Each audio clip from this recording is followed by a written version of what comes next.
Thank you, Madam Chairman. Uh, Good morning, Ms. Warren. Good morning. I would echo your point that I think all of us here want to see clear prices in regard to lending. We want to make sure that borrowers know the risk of the loan they're taking. I think we'd all agree with you on that point. I think there's other issues that are flaring up here.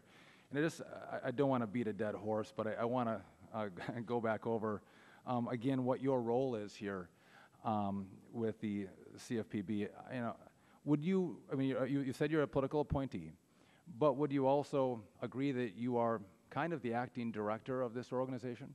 No, there are truly two jobs contemplated by the Dodd-Frank bill.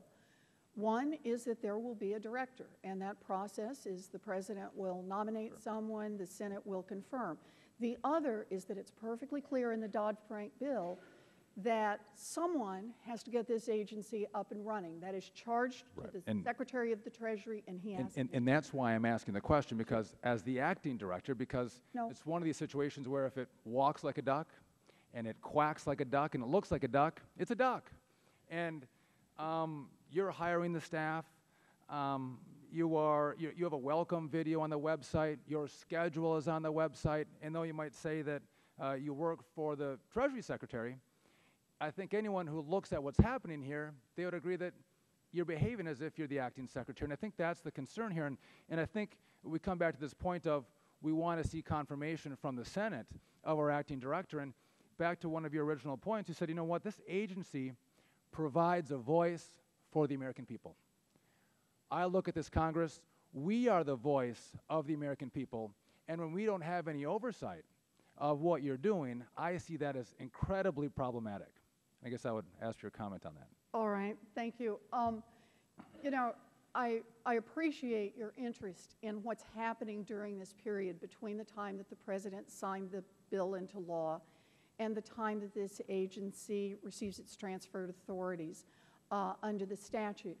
And it says the Secretary of the Treasury shall set the agency up, and that's hiring and signing contracts and building mechanisms. But the Treasury Secretary isn't on the website.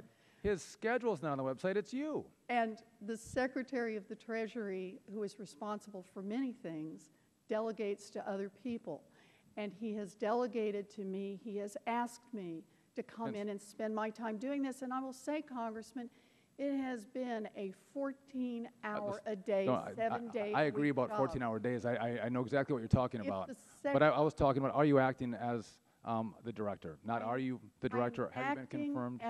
I am acting as the delegate of the Secretary of the Treasury as the statute contemplates. And let me move on, because my concern is my duck analogy. It appears that you are the acting director by everything that we're reviewing here. And you're aware that the FTC, the SEC, and the FDIC all have 5-member boards. But the CFPB, we're going to have one director, possibly you, possibly someone else.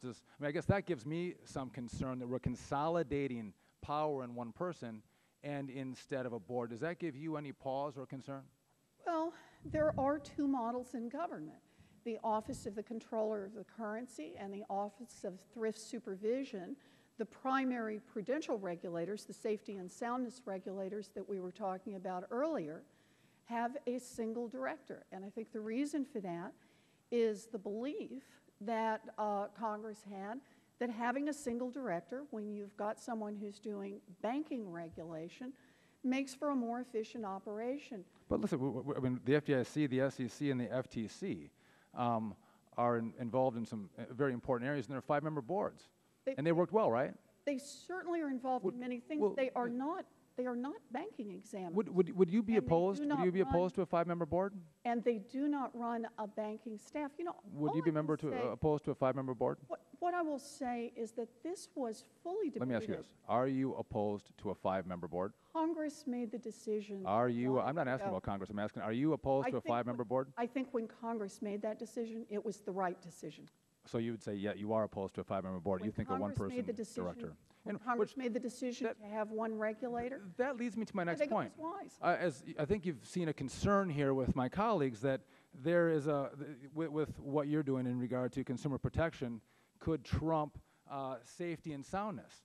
And we look at FSOC, and it's a 10-member board where we need a supermajority of 2/3 to overrule your decisions. And you have a seat, the president has a seat, all you need is one more, and we can't overrule the decisions that you made. I yield back. I apologize, my time is up. Thank you. Next, we're going to